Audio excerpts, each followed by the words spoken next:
राजस्थान के प्रसिद्ध चांदखेड़ी जैन मंदिर से लगी भूमि पर हिंदू देवी देवताओं की मूर्ति को विधिवत नए स्थान पर स्थापित करने के लिए पुजारी की लिखित अनुमति और हुकुम काका द्वारा 21 लाख की घोषणा के बावजूद गांव के कुछ लोगों ने मिलकर हुकुम काका और उनके साथियों पर मूर्ति चोरी का झूठा इल्जाम लगा दिया, जो कि कोर्ट में सिरे से बेबुनियाद सिद्ध हुआ और सत्र जिला न्यायाधीश श्री आलोक शौरलिया ने आरोपों के घेरों में जबरदस्ती लाए गए जैन समाज के गौरव श्री हुकुम जैन काका को जमानत दे दी। अब बड़ा सवाल ये है कि चांदखेड़ी कमेटी के पास लिखित अनुमति थी, धार्मिक विधि थी, दान भी घोषित था, तो फिर चोरी का आरोप क्यों? और बिना किसी जांच पड़ताल या सबूत के पुलिस ने श्री हुकुम जैन काका जैसे व्यक्ति को गिरफ्तार करने की जरूरत कैसे कर ली? इसके पीछे कोई राजनीतिक साजिश थी या जैन समाज के सम्मान से खेलने का बड़ा ही भद्दा मजाक? इतने बड़े प्रकरण के बाद पूरा देश प्रशासन और सरकार से ये सवाल पूछ रहा है। आइए एक बार इस पूरे घटना पर सिलसिलेवार ढंग से गौर करते हैं और आपको बताते हैं कि किस प्रकार धर्मपरायण और जगत विख्यात समाज सेवी श्री हुकुम जैन काका को बदनाम करने की नाकाम कोशिश की गई।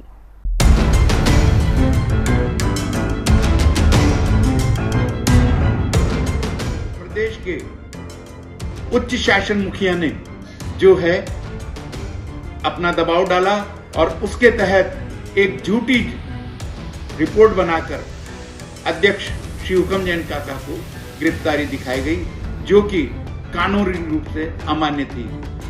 ये एक एग्रीमेंट था जिसमें ट्रस्ट के समस्त लोग इन्वॉल्व थे, उनको पता था, लेकिन कुछ व्यक्तिगत कारणों से, कुछ इलेक्शन की राजनीति से कुछ ऐसा माहौल बनाया गया जिसमें श्री हुकुम काका के खिलाफ भावनाएं भड़काई गई, प्रदर्शन हुए, जुलूस हुए, उनकी गिरफ्तारी की मांग की गई और प्रशासन भी इस दबाव में आकर के उन्होंने श्री हुकुम काका को गिरफ्तार कर लिया। चांदखेड़ी तीर्थ में मूर्ति पुनर्स्थापन विवाद के नाम पर हुकुम जैन काका को कटघरे में खड़ा किया गया है, जो केवल जैन समाज और समाजसेवी व्यक्ति की छवि को धूमिल करने की कोशिश नजर आती है। शोभ का विषय है कि ये समाज की रक्षा के लिए तैनात प्रशासन भी इस पूरी साजिश में लिप्त नजर आया। सभी तैयार दस्तावेजों और निश्चलता के साथ मूर्तियों का स्थानांतरण हुआ, जिसका पूरा निर्णय जैन समाज, वैष्णव समाज और स्थानीय ट्रस्ट की आपसी सहमति से लिया गया था। लेकिन कुछ असामाजिक तत्व द्वारा मनगढ़ंत कहानी बनाकर चांदखेड़ी तीर्थ कमेटी के अध्यक्ष हुकुम काका को बदनाम करने का काम किया और प्रशासन ने बिना किसी जांच पड़ताल के समाज के इतने वरिष्ठ और सदैव धर्म और समाज को समर्पित श्री हुकुम जैन काका जी को गिरफ्तार कर पूरे जैन समाज के सम्मान को कभी ना भरने वाली चोट पहुंचा दी।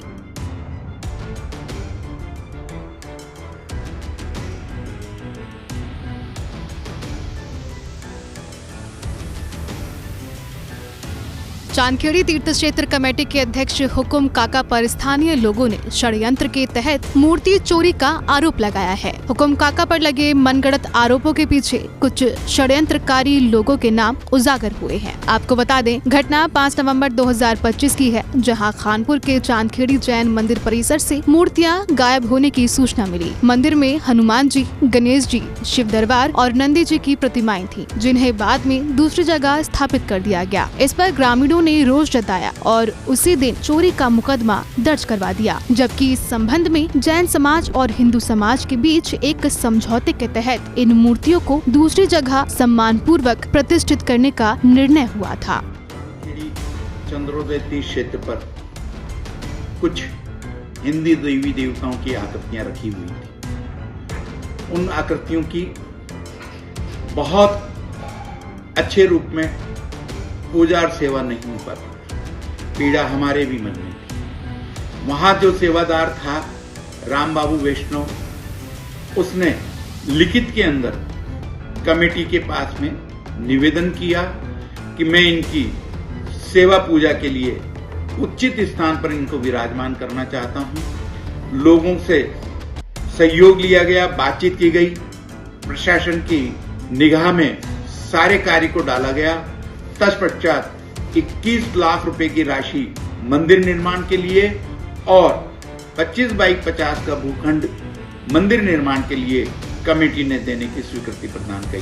सबके सहयोग से वहां से जो आकृतियां थी उनको हटाया गया और तत्पश्चात उचित स्थान पर विराजमान करने के लिए राम बाबू उनको जन सहयोग के साथ में लेके गया। स्थानीय लोगों ने इस मामले में हुकुम काका के साथ वैष्णव समाज के कोटा संभागीय अध्यक्ष राम बाबू पर भी मूर्ति चोरी का आरोप लगाया है। इस मामले को देख रहे अधिवक्ता ने बताया कि हिंदू देवताओं और मूर्तियों की पूजा अर्चना ठीक से नहीं हो रही थी, इसलिए संभागीय अध्यक्ष राम बाबू ने एक समझौते के तहत मूर्तियों को सम्मान पूर्वक दूसरी जगह प्रतिष्ठित करने और नया मंदिर निर्माण करने का निर्णय लिया था। इसके लिए जैन समाज ट्रस्ट पदाधिकारियों ने खानपुर के पास 25 गुना 50 फीट भूखंड मंदिर निर्माण हेतु स्वीकृति किया था और 21 लाख रुपए देने की सहमति दी थी। राम बाबू वैष्णव ने शुभ मुहूर्त में विधिवत तरीके से नया मंदिर निर्माण कर मूर्तियां वास्तु अनुसार पुनर्स्थापित करने की योजना बनाई थी, लेकिन स्थानीय स्तर पर कुछ असामाजिक तत्वों ने इसे मूर्ति चोरी का रंग देकर झूठा प्रकरण दर्ज करा दिया। लेकिन कुछ उन्मादी प्रवृत्ति के लोग होते हैं, उन्हें अच्छे कार्य का विरोध करना होता है। कुछ संगठन ऐसे होते हैं जिन्हें जैन समाज की प्रकृति से ईर्ष्या भाव रहता है। उसी के तहत एक षड्यंत्र पूर्वक साजिश रची गई और एक झूठी एफआईआर चोरी की लिखाई गई, जो कि हुक्म जैन काका के नाम भी सम्मिलित किया गया। कमेटी के अन्य सदस्यों का भी नाम सम्मिलित किया गया। प्रशासन ने पूरी रूप से सहयोग की भावना शुरू में अपनाई, लेकिन बाद में प्रदेश के उच्च शासन मुखिया ने जो है अपना दबाव डाला और उसके तहत एक झूठी रिपोर्ट बनाकर अध्यक्ष श्री हुक्म जैन काका को गिरफ्तारी दिखाई गई, जो कि कानूनी रूप से अमान्य थी। चांदखेड़ी जैन मंदिर प्रबंधन कमेटी का कहना है कि पूरा निर्णय ट्रस्ट की सहमति और धार्मिक रीति नीति के अनुसार लिया गया था, लेकिन इसे चोरी के रूप में पेश करना तथ्यों से परे है और इससे अनावश्यक विवाद खड़ा हुआ। स्थानीय जैन समाज का कहना है कि काका वर्षों से तीर्थ के विकास और सेवा में लगे हैं और ऐसे व्यक्ति पर चोरी का आरोप लगना उनकी छवि के विपरीत है। उनका मानना है कि ये मामला पूरी तरह से गलतफहमी और स्थानीय स्तर पर फैलाई गई भ्रामक जानकारी का परिणाम है। लेकिन हम लोग क्या कर सकते हैं? अंत में समाज ने न्यायालय का दरवाजा सहारा लिया और न्यायालय ने तुरंत उनकी जमानत अर्जी मंजूर की और जमानत अर्जी के अंदर ये भी लिखा कि ये कोई अपराध नहीं है, कोई चोरी नहीं है, किसी तरह का आपराधिक पृष्ठभूमि नहीं है। अतः मैं इस केस को जमानत लेते हुए ले रहा हूँ। साक्ष्य सब जनता के सामने। दिल्ली के फॉर्मर डीजीपी और special police commissioner IPS S K Jain ji ने इस पूरे प्रकरण पर अपना मत देते हुए कहा कि सवाल ये उठता है कि अगर कोई अपराध नहीं हुआ तो किस वजह से ये हुकुम जैन काका जैसे व्यक्ति को गिरफ्तार किया गया और क्यों जैन समाज पर इतना बड़ा आक्षेप लगा। अब सवाल ये उठता है कि अगर कोई अपराध नहीं हुआ तो किस वजह से, किस लिए ये एक निर्दोष आदमी को गिरफ्तार किया गया और किस लिए एक जैन समाज के विरुद्ध ऐसी भावनाएं भड़काई गई ताकि दो समाजों में, दो धार्मिक संप्रदायों में विद्वेष उत्पन्न हो, उनमें झगड़े की स्थिति पैदा हो और सांप्रदायिक सौहार्द बिगड़े।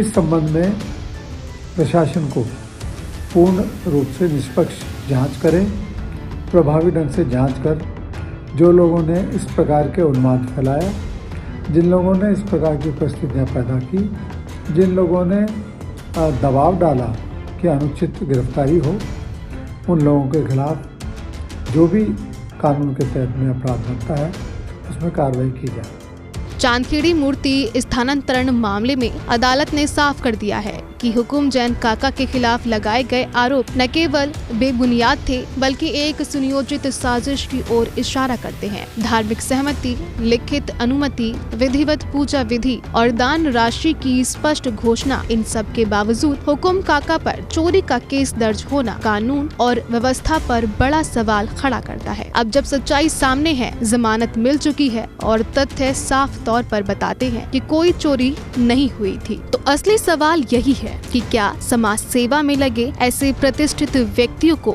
यूं ही आरोपों के भंवर में धकेला जाता रहेगा। इस मामले ने सिर्फ हुकुम काका नहीं बल्कि पूरे जैन समाज की गरिमा को चोट पहुंचाई है। देश अब इंतजार कर रहा है कि इस षड्यंत्र को रचने वालों पर कब और क्या कार्रवाई होगी और क्या प्रशासन ऐसे मामले में नई जवाबदेही तय करेगा। जैन फोकस के लिए चांदखेड़ी राजस्थान से ब्यूरो रिपोर्ट।